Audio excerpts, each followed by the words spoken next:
Welcome to the Bueches. My name is Jennifer Bush, and I'm a professor in the Department of Human Ecology and a proud alum of the class of 1983. I was a dietetics major, and I've been a registered dietitian for the last 35 years. I've also been teaching at SUNY Oneonta for the last 23 years, so it's my pleasure to bring to you some tips on how to make a great comfort food, macaroni and cheese, a little bit healthier. So I have some things on display here to get us started. I've got a number of different types of vegetables: butternut squash, cauliflower, broccoli, tomatoes. And of course, to me, vegetables are really the center focus, and should be, of any plate. It's a great way to be able to get extra nutrients in the diet and to be able to help balance out those foods that perhaps have a little bit more calories to them, a little bit more fat.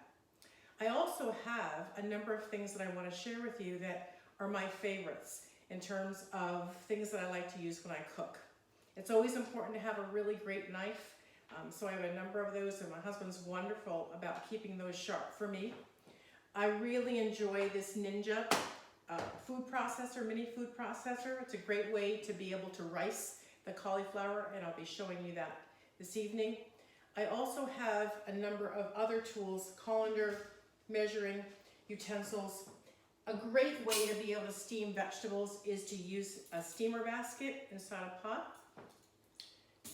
You can also use this type of a steamer that sits inside of a pot. It's a great way to be able to do that. And believe it or not, you can make macaroni and cheese in a slow cooker. I love my slow cooker. I use it for a number of recipes. It's a great way to be able to get dinner started in the morning and to be able to have something really nice and wonderful when you get home from work. There are so many different ways to make macaroni and cheese. It really all depends on what you like and how much money you have to spend and who you're feeding and if there's any special dietary needs. So I want to share some ingredients with you to kind of get you started. When I was raising my two boys and time was short and the budget was small, I would rely on macaroni and cheese out of the box, and they particularly liked the orange stuff. So I was able to make this a one-stop meal by adding cooked ground beef and then vegetables to make it a casserole, and then they really loved that. It was a great comfort food. Also too, here I have elbow macaroni. I have sharp cheddar cheese, butter and milk, and that's really making the cheese sauce that then gets mixed with the cooked macaroni and cheese. And I have a topping, and sometimes I'll use breadcrumbs or crushed up potato chips, whatever I have that's gonna really help make a crunchy golden top. You can also make macaroni and cheese gluten-free by choosing gluten-free macaroni, and also making sure that when you make the cheese sauce that you're using cornstarch. If you really are looking to stay away from dairy, you can also make a vegan macaroni and cheese using cashews, quite a few more than what I have here, and also nutritional yeast, which gives it that cheesy flavor. So what I'm planning to do is I'm going to take these ingredients, and I will be back in just a few minutes to show you what the end results will look like. Hi, welcome back. We've got a lot of things going on here. I am making 4 different macaroni and cheese dishes that, with the recipes that I provide, you'll be able to enjoy at home. So let me show you what I'm doing here. Basically, I've got over here a little bit of olive oil and garlic, and I've taken the cauliflower and I've processed that, and so it looks like rice kernels. And basically what I'm doing is I'm gonna just saute this in this pan with a little bit, like I said, garlic, and I'm gonna add some Tuscan seasoning, because I really enjoy that. And I'm gonna make a macaroni and cheese dish that's more on Italian side, but because of the added cauliflower here, it's gonna add additional nutrients and a little bit more volume with not a lot of calories. So we're gonna toast that up nice and golden brown, and then we'll be able to add that to our macaroni and cheese dish. Over here, I've got a pan that I'm starting to make a white sauce. And what I need to do is I'll start with a tablespoon of butter, and I want to really put that on low. I don't want to burn that butter. And what I want to do is I want to melt that butter. And then because I'm using a tablespoon, I'm going to use a tablespoon of flour. Because I'm making a very thin sauce. And the thin sauce is the type of sauce that I need to use for the Weight Watchers, or the lower calorie version of the macaroni and cheese that I'll be making. So I put in here a tablespoon of flour, and I just want to make sure that I stir this around, and I make sure that I cook out that flour. It's going to take about a minute to do that. And I want to do it on low because I certainly don't want to burn the flour or burn the butter. And I don't want that flavor in my macaroni and cheese. But again, I'm just cooking out the flour. And what you can do is, when you're making white sauce, you can up the amount of butter and flour to make it thicker. So you still would keep with a cup of milk, but you would make sure that you increase the amount of butter and flour of equal amounts to make the sauce thicker. So again, this is a white sauce or a bechamel sauce, and what we'll do is we're going to be adding cheese, and that's going to make the cheese sauce for the macaroni. So I'm going to stir this around, and it's getting nice and toasted. I'm going to put that on nice and low. I don't want that to burn, but I want this to be a nice flavor to it. And in the back here, I've got just a pot of water because I am boiling water for the box macaroni and cheese as well. So once I've got the butter and the flour cooked out, I'm going to add a cup of milk.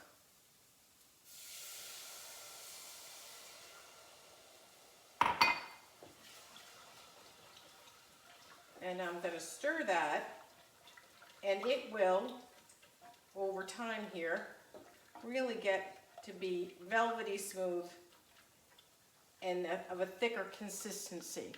Now, the lower calorie recipe is using less butter, less flour, and also less cheese, while adding mustard and Worcestershire to give it a little bit more flavor. So that's just a way to really kind of think about how much cheese you're actually putting in the macaroni and cheese and how much butter and flour. The other thing is to think about is oftentimes macaroni and cheese calls for full heavy cream or half and half or whole milk, and certainly when you're using those types of dairy products, they have more fat to them, and while they add a richness, there's certainly calories to them as well. So it's really a matter of what your end goal is. Sometimes you just want mac and cheese the way it's made, old-fashioned, full-flavored milk, and you really want to use a good quality cheese, an extra sharp, because you really want good flavor. I'm not a proponent of low-fat cheese. It doesn't really melt well. It doesn't add, I think, a good flavor. So I'd rather use the sharp, extra sharp cheddar cheese and just use less of it, but still get the flavor. So again, here I am. I'm stirring this milk in with the butter and the flour and the butter together. When I was again melting the butter and I added the flour, it was called a roux, R-O-U-X. And when you cook that flour out after a minute, that's when again you're adding the milk so that you're making this really nice sauce.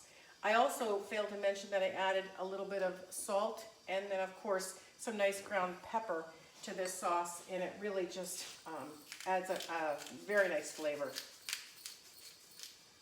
I also have some other seasonings here that I really enjoy to add to my macaroni and cheese, and that would be herbes de Provence And also, again, as I said, I'm going to use the Tuscan seasonings in with the cauliflower that I'm sauteing in olive oil, a little bit of olive oil and garlic. I also think paprika can add a real nice flavor to macaroni and cheese. And sometimes the secret ingredient in a macaroni and cheese is a little bit of nutmeg. Just brings out the flavor of the cheese. So I really got it going on here. This sauce is beginning to thicken up. And so what my plan is I'm going to take this sauce that I'm making, which again is only 1 cup of milk. I'm making 1 cup of sauce. And I'm going to mix it with macaroni that I've already cooked over here. About 2 cups of macaroni. And what I did was basically just boil the macaroni for 6 to 8 minutes. You don't really want to, you want to be sure you don't overcook that macaroni because there's nothing worse than mushy macaroni and cheese. So my water's boiling in the back, and really when it comes to boxed macaroni and cheese, all you really need to do is open up the box, pour in the macaroni, because the water's boiled, and you keep this packet separate because you're going to add that with a 1/4 cup of butter and a 1/4 cup of milk. So once you cook the macaroni, it's done, you drain it, then you're going to add your milk, your butter, and your seasoning packet. This packet contains the dried cheese, and this is, as I said, we're going with orange box.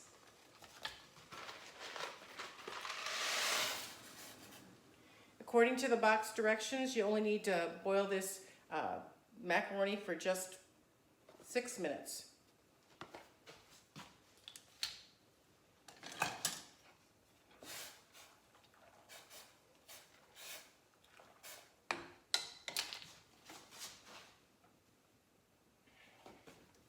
So my sauce has gotten very nice. Let me show you what that looks like. Starting to thick up nice.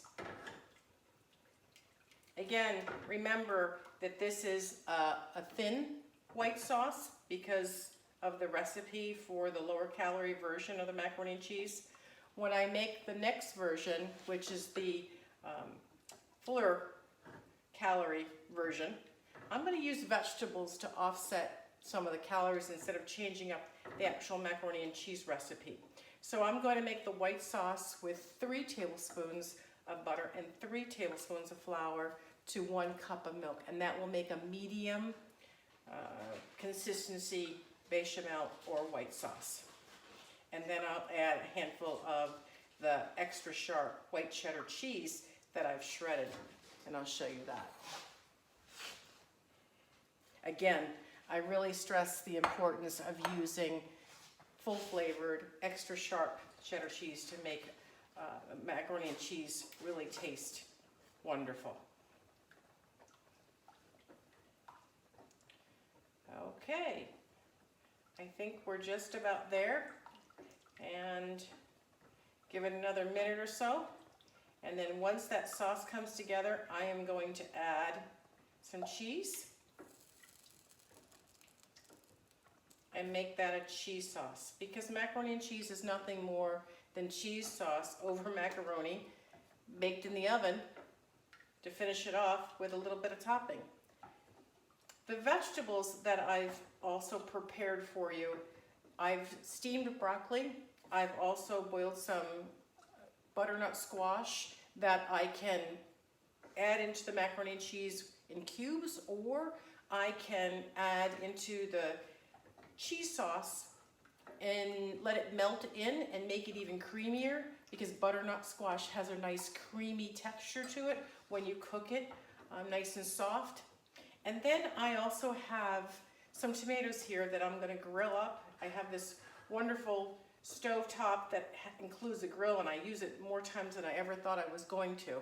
So that's going to be, make the macaroni and cheese. I'm going to make a version that has the tomato added, and so that will be reminiscent of basically grilled cheese and tomato soup.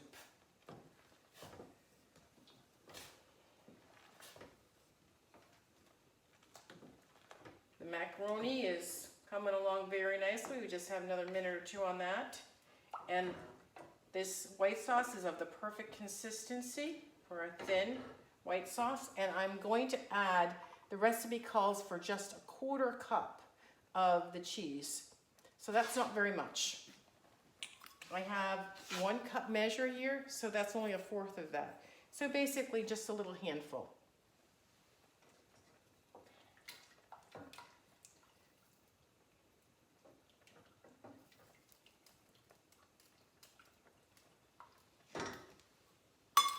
I'm going to stir up that cauliflower. I have it on low, but it's really got a nice golden flavor to it. I'm going to increase the temp just a little bit, and I'm going to add some Tuscan seasonings because I really want that Italian flavor mixed in with that garlic and the cheese. I think that's going to make it really yummy.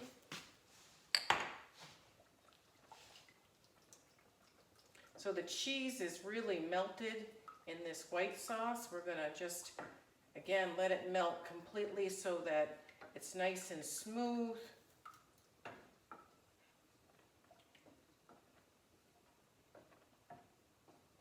And then what we're going to do is we're going to combine that with macaroni, and we're going to put it in a casserole dish.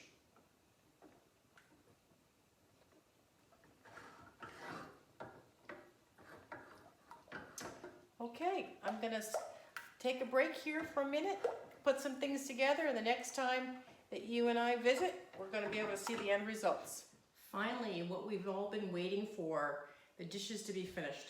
So what I have here are 4 different types of macaroni and cheese. I'd like to start off with the tried and true mac and cheese out of the box. I made that with adding broccoli to kind of boost up the nutrition and really reduce the amount of calories overall, and be able to really look at the fact that 250 calories is in a cup serving. And in a box, there's 2.5 cups that you actually end up making. And so I added equal parts broccoli, so another 2.5 cups of broccoli. And that's just, again, a great way to be able to make box macaroni and cheese, which is inexpensive, fast and easy to make, much healthier.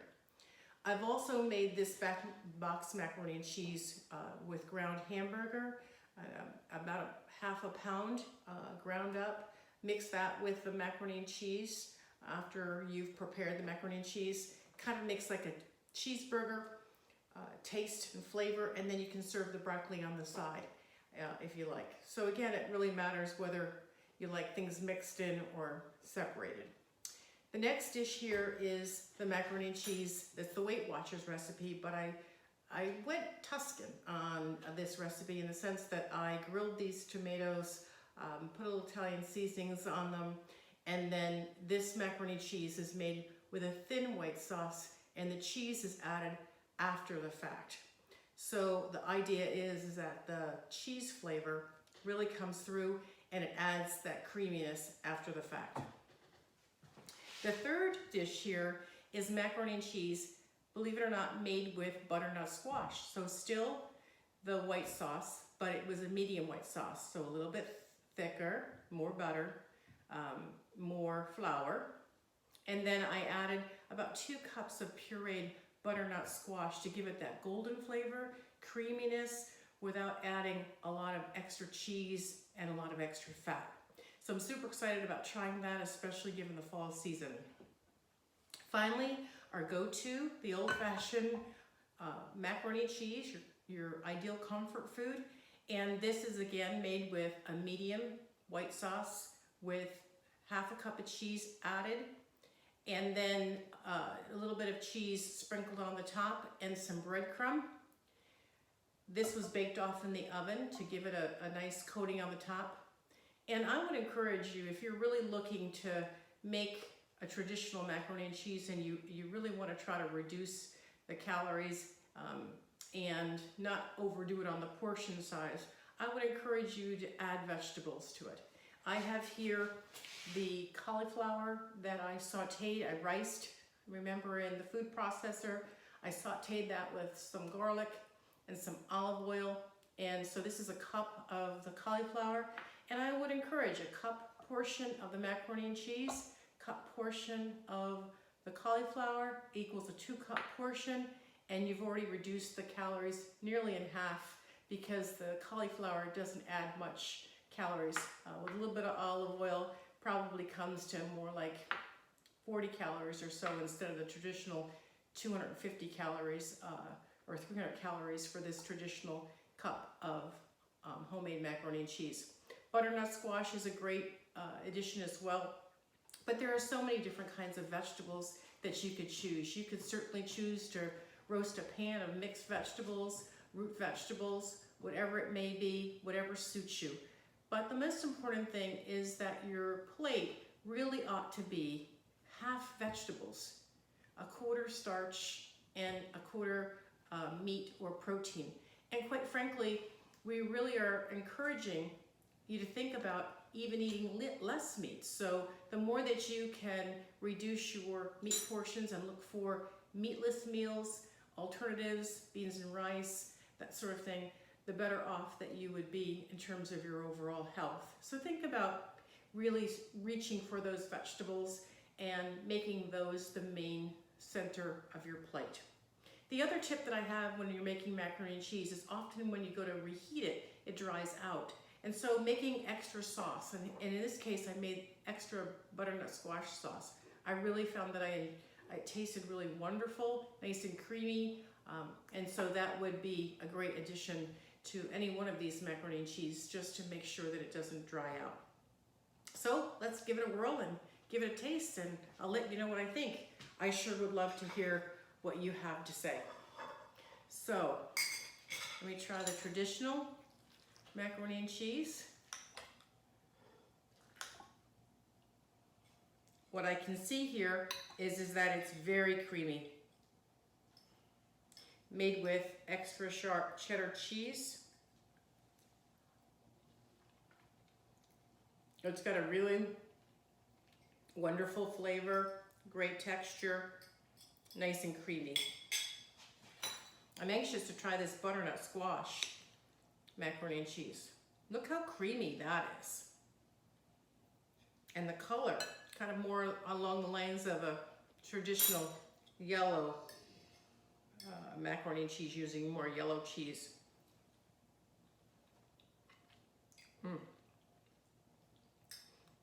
I really like this. This is a great fall pleaser for sure. Let's try that Weight Watchers with a little bit of the grilled tomato. Now, mustard and Worcestershire were added to that sauce to put, again, add more flavor. So let's give that a taste.